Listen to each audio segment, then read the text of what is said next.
पिछले 40 दिनों में अमेरिका में रह रहे 5 भारतीय छात्रों की गई। आखिर कौन है इन हत्याओं के पीछे, ये वीडियो देखिए। अमेरिका में पढ़ रहे और हैदराबाद के रहने वाले सैयद अली पर 7 फरवरी की रात को कुछ लुटेरों ने जानलेवा कर दिया। लेकिन ये अकेला मामला नहीं है। साल के शुरुआत में अमेरिका में पढ़ाई कर रहे 18 साल के अकुल धवन की रहस्यमय हत्या, कॉलेज और स्टोर में पार्ट टाइम काम करने वाले विवेक सैनी की हत्या, पर्ड्यू यूनिवर्सिटी के नील आचार्य और समीर कामत की अचानक से बॉडी मिलना, ओहियो यूनिवर्सिटी में पढ़ रहे श्रेयस रेड्डी की रहस्यमय तरीके से ने अमेरिका में पढ़ रहे भारतीय छात्रों की सुरक्षा पर सवाल खड़ा कर दिया है। इन मामलों में अमेरिका की पुलिस अभी तक सिर्फ इन्वेस्टिगेशन ही कर रही है और वहां मौजूद भारतीय दूतावास इन छात्रों का शोक मना रहा है। इन हत्या के पीछे अमेरिका की नस्लीय हिंसा, काला गोरा वर्ण भेद और बढ़ता गन कल्चर माना जा रहा है। लेकिन पन्नू जैसे मोस्ट वांटेड आतंकवादियों को पनाह देकर उसकी सुरक्षा के लिए अपने मित्र राष्ट्रों से संबंध खराब करने तक को तैयार रहने वाला अमेरिका क्या इन भारतीय छात्रों की हत्याओं की जिम्मेदारी उठाएगा? धारा 370 के हटने के बाद जो लोग लद्दाख में खुशियां मना रहे थे, वही लोग आज -8 डिग्री की ठंड में हजारों की संख्या में रास्ते पर क्यों उतर आए हैं? उनकी मांगे क्या है? दरअसल धारा 370 हटने के बाद लद्दाख में लेह और कारगिल 2 अलग अलग जिले बनाए गए थे, लेकिन फिर भी संसद में लद्दाख से सिर्फ एक ही सांसद चुनकर जाता है। पर लद्दाख के लोगों की मांगे सरकार के सामने रखने में वो एक सांसद सफिशिएंट नहीं है। ऐसे में लोगों के मुद्दों को उठाने के लिए लद्दाख में लेह अपेक्स बॉडी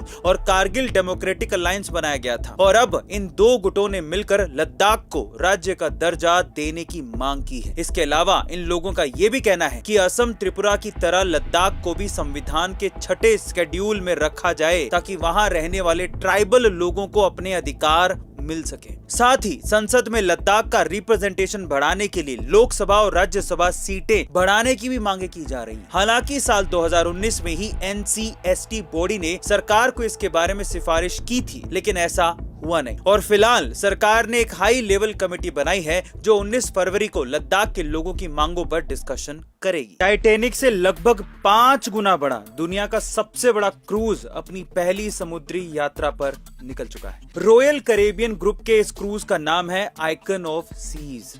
सोचा था ये क्रूज भारत भी आएगा, लेकिन ये सिर्फ अमेरिका के पास वाले 7 कैरेबियन देशों में ही जाएगा। कैरेबियन देश ऐसे होते हैं जो कि कैरेबियन समुद्र से लगे होते हैं। दुनिया के सबसे बड़े क्रूज कहे जा रहे आइकन ऑफ सीज की लंबाई 1200 मीटर है और इसका वजन 2.5 लाख गीगा टन है।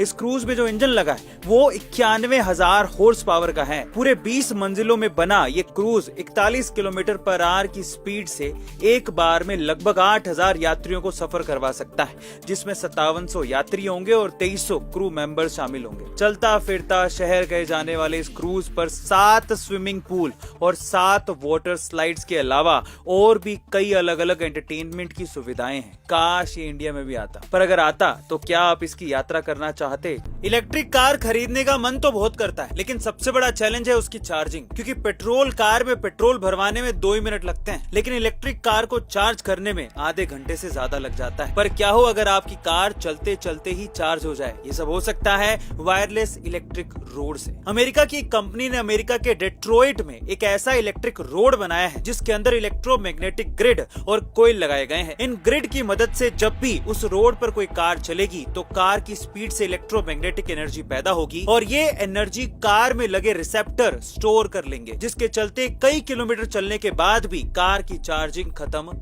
नहीं होगी। लेकिन महज 1.6 किलोमीटर लंबा इलेक्ट्रिक रोड बनाने के लिए लगभग 16 करोड़ रुपए की लागत लगेगी। पर कंपनी का ये कहना है कि आने वाले दिनों में इसकी लागत और भी कम हो सकती है। वैसे इस इलेक्ट्रिक रोड की मदद से लोगों को जगह जगह पर चार्जिंग पॉइंट ढूंढने की जरूरत पड़ेगी नहीं। आपको क्या लगता है कि क्या ये टेक्नोलॉजी भारत में आनी चाहिए? कमेंट सेक्शन में जरूर लिखिएगा।